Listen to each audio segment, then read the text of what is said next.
My name is Julieanna Richardson, founder and president of the HistoryMakers, and with me today is John Unsworth, University Librarian and Dean of Libraries and Professor of English at the University of Virginia.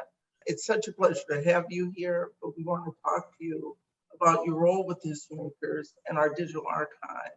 You know, I was thinking as I was preparing for this that I cannot believe that you've been at UVA now for 5 years. You know, because this is the year we released a new version of the digital archive. We couldn't have done it without you and your team at UVA. I want you to talk about, you know, what we actually ended up doing together, and I mean, with the new release, and then I want to go back. I want to spend some time going back into our history together. So really the focus of the work that we've been doing together over the last 5 years has been to promote the HistoryMakers as a resource for research and education at the college and university level. And we were looking both to promote this to the attention of teachers and students and researchers at the college level, and also to make sure that it met the requirements for a digital resource that's going to be procured at that level by a university.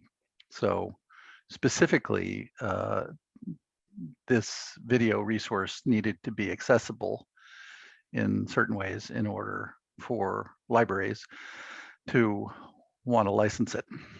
So a lot of the work that Mike Crystal and Brian Marr and Sina Barm did over the last several years was around achieving that accessibility for the video resource, the VPAT as it's called, which is the certification document. And that was key to making it a resource that libraries could subscribe to without violating their own rules about, procuring inaccessible resources. So that was a major achievement, and it was a lot of work. And I know Virginia folks can't take credit for most of that. Most of that work was done at Carnegie Mellon and in Chicago. But it was a very important component of making this something that libraries would subscribe to.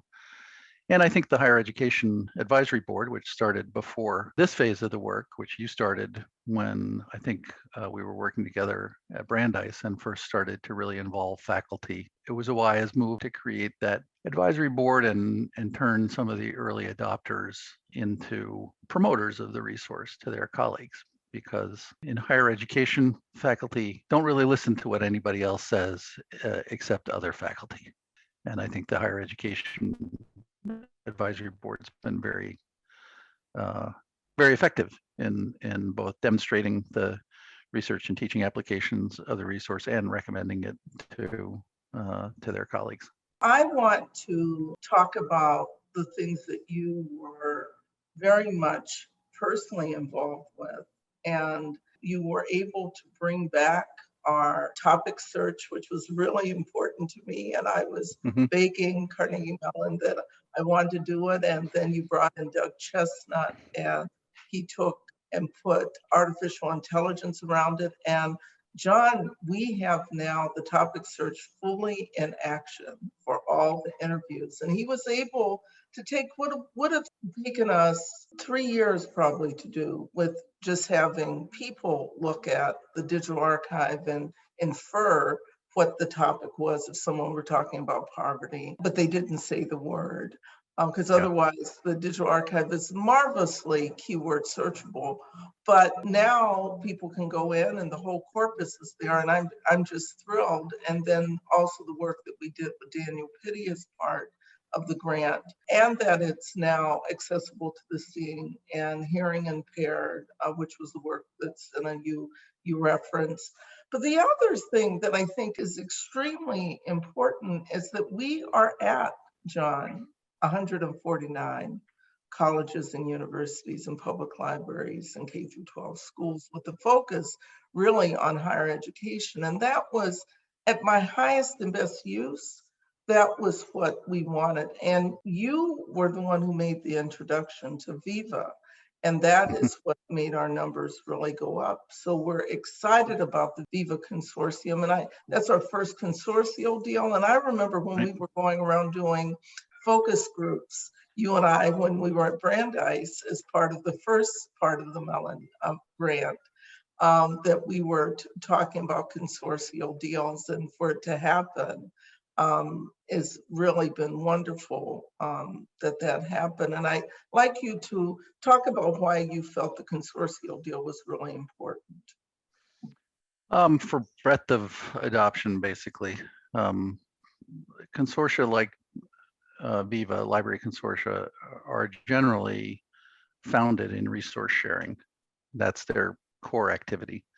And resource sharing means that they subscribe to things together. And a collective or consortial strategy for resource sharing permits smaller schools to have access to resources that they might not be able to afford at the street price for that resource. So while you did have some of the schools in the Viva consortium already subscribing at the individual institutional rate to the resource, there are a lot of other community colleges and small four-year colleges and even other publics in the system that couldn't afford the one-off price of the resource. It's important for all kinds of things, but I'll just say, for example, we've been having a lot of conversations recently about Elsevier. Not all of those small institutions need the Elsevier resources, but I would bet that all of those small institutions do need the HistoryMakers. We now have 39 universities, and 22 of them are community colleges, and there's some research centers, and we're just incredibly excited about what that means. The other thing, though, a lot of in preparation for today, I started to really think about our beginning, and that's been, John, about 14, 15 years ago. And I've recently, because I'm going through the organizational records, came across the minutes from the meeting that I first met you at. Oh. When there was the introduction. Well, that's some record keeping, I have to say. And, just to see the ideas that were being discussed, and to know that we really, at that point, when President B. Joseph White had come to our office, and he was saying that we were brilliantly conceived, but the use, what was the use? And I was, at that point, use was a concept. Just survival. And you really came to be the key person in that collaboration. And we hired, at that point, I was always trying to quit the project because when I saw that the university wanted to use the archives and I was looking for free help, and I kept saying, I can't do this. And, the financial crisis happened maybe a year later. It was just. Yeah, we started in 2008, I think. And then that's when we hired Kristen Berg, now Lehman, and Dan Johnson, who is now our consulting archivist, who has really been critically important. We wouldn't have had him had he not been a graduate, a Gislis graduate student where you were dean. I want you to sort of take us back a little bit during that, those sort of early years in your recount of that.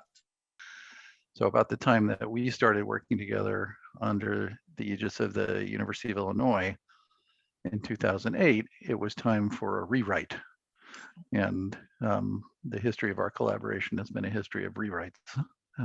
So that was the first one.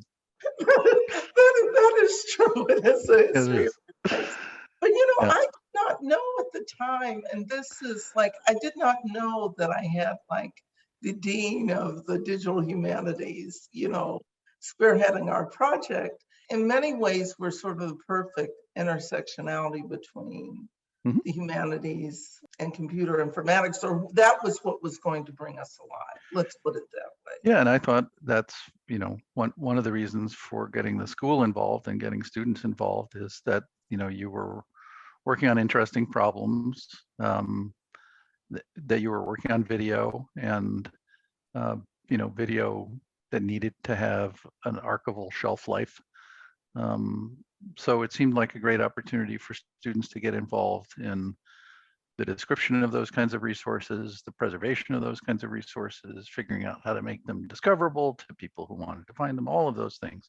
The collaboration in 2008 was rewriting this infrastructure to be based on Oracle, and we were putting an Oracle client on machines in classrooms on each of the 3 campuses, and there was a central server, and people were going to use that client to retrieve the videos and use them in classrooms. And the infrastructure that you're running on now has none of the Oracle DNA left in it. I think it's safe to say it's really completely different product. It's cloud-based now. It's using those cloud services for things like indexing and searching. So it's come a long way. It's much more flexible and sustainable infrastructure that you've got now. And you've figured out the accessibility problems, figured out the captioning, which was another big piece of accessibility work in this most recent round. Sure, there's more work to do in recruiting other institutions to your subscriber base. But it feels to me like your technological infrastructure at this point is quite solid. It's been a marvelous journey, and John, it's not been without its, pitfalls and ups and downs. And I literally was always, the lack of money always made me, like that was a predominant theme, and made us in some respects, a hard environment to be in, because that was always sort of the driving force of what I could and could not do. But I go back to the collaboration, and when we had the faculty from the University of Illinois, I came across those notes also, and all of it is relevant to today. Every single, the curriculum that was developed, the working between UIUC and there was Kamal Kamayo at UIS and then UIC. And I want to talk to you a little bit also, because having gotten to know your background and the times that we're living in, I remember the photo of your father in the New York Times. Your father was a chaplain at Northfield Academy. I'd like you to just touch upon that, given the times that we live in. The picture that you're talking about is a picture that appeared in the New York Times probably 4 years ago in an article about white allies. And it was a picture I'd never seen before. It was not from our family photos. And it was the first time I saw it was when one of my sisters pointed it out and said, "Isn't that Dad in the second row there?" And it's a picture of a bunch of clergy standing behind a barricade in Selma. And, that was a big part of his life and therefore part of mine when I was growing up. He, starting in the late 50s, he was involved in civil rights activities across the South with often with a fellow chaplain from Amherst College named Mudge, who had a private airplane and flew them down there to these things. And his role was often that of a bail bondsman, basically. He, when people got thrown in jail, he would raise money up north to bail them out down south. But he also spent some time in jail and experienced a certain amount of risk. I've always been impressed, that he was willing to take those risks at the beginning of an academic career, and I think he must have had, I know he did have a very supportive president, but, that was not a popular stance even in college town in Massachusetts at the time. So I had that example for sure, and I had that interest, and I'm a strong believer in the importance of the cultural record, which is why I do the work I do. And as soon as I was introduced to the HistoryMakers, it was clear this was an important cultural record. and it was a unique one.